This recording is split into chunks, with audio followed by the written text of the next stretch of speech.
Muummichi ministeeraa Dr. Abiy Ahmed manneen pilaastikii irraa hojjetaman kana booda ijji koo akkan agarre jechuun kaardii diimaa luqqisanii misoomni koriidarii iddoo awwaalchaa dhiisitti nama jiraayyuu hin kaasa kan jedhame Yirgaa Caffeetti misoomni koriidarii awwaalcha musliimaa kaasa jechuun komii kaasise.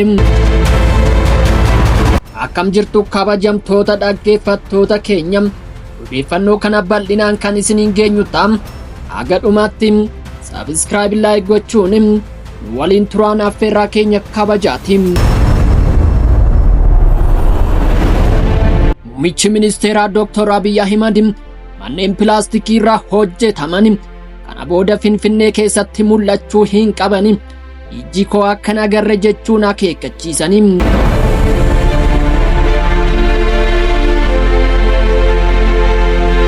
Ministeerri muummee Abiy Ahmed magaalaa Finfinneetti manneen pilaastikii irraa ijaaramanii fi barandaa pilaastikaa irraa tolfaman akka dhorkaman ajaja dabarsanii.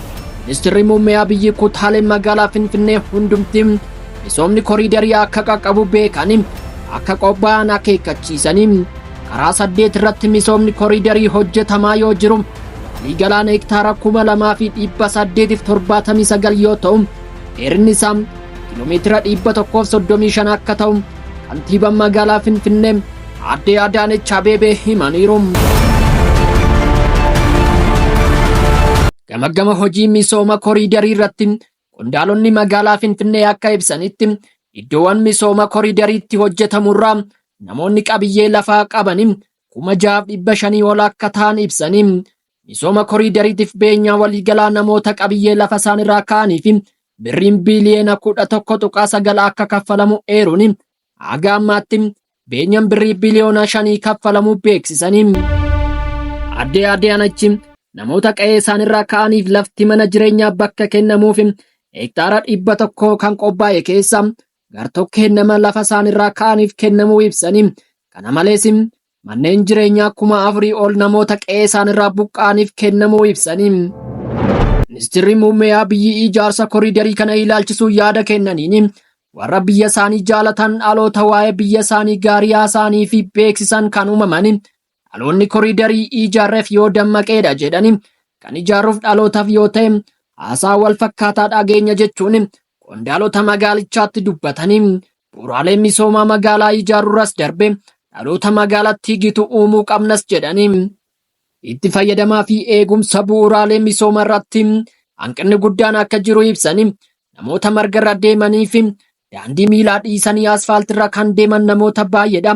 Yaada kana jijjiirree dhaloota magaalattii gitu taasisuu qabnas jedhanii.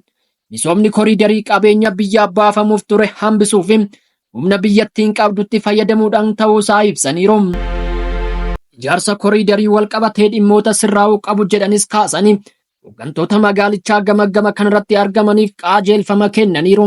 Kana malees fayyadama diishii tiiviidhaaf fannifamu irratti yaada kan kennan yoo ta'u naannoo manneen waliin jireenyatti diishii danuu dhaaburra tokkichatti namoonni akka gargaaraman taasifamuu qabus jechuun dhaamanii.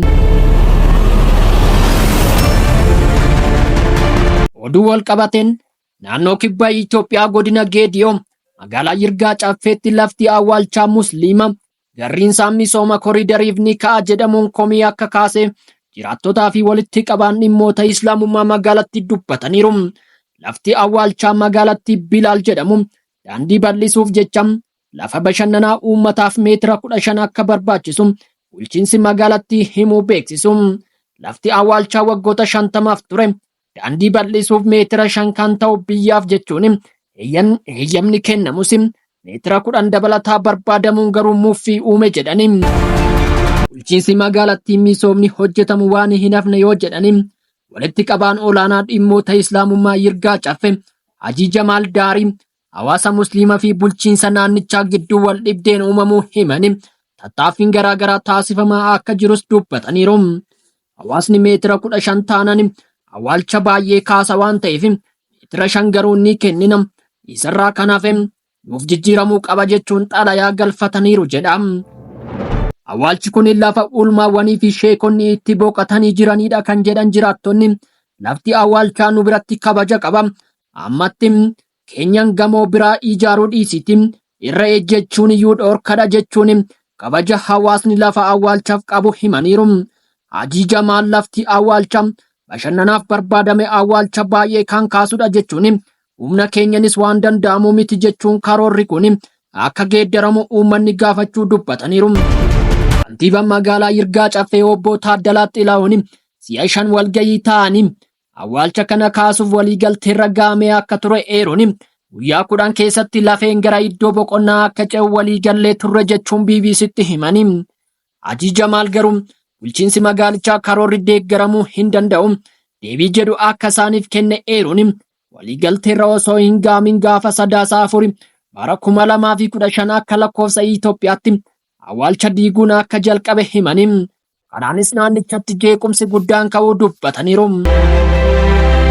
Egaa kabajamtoota hordoftoota keenya odeeffannoo biraa qabannee haga walitti deebinutti bakka jirtanitti hamtuun isin hin argin jennee asumaan nagaadhaan mannaa.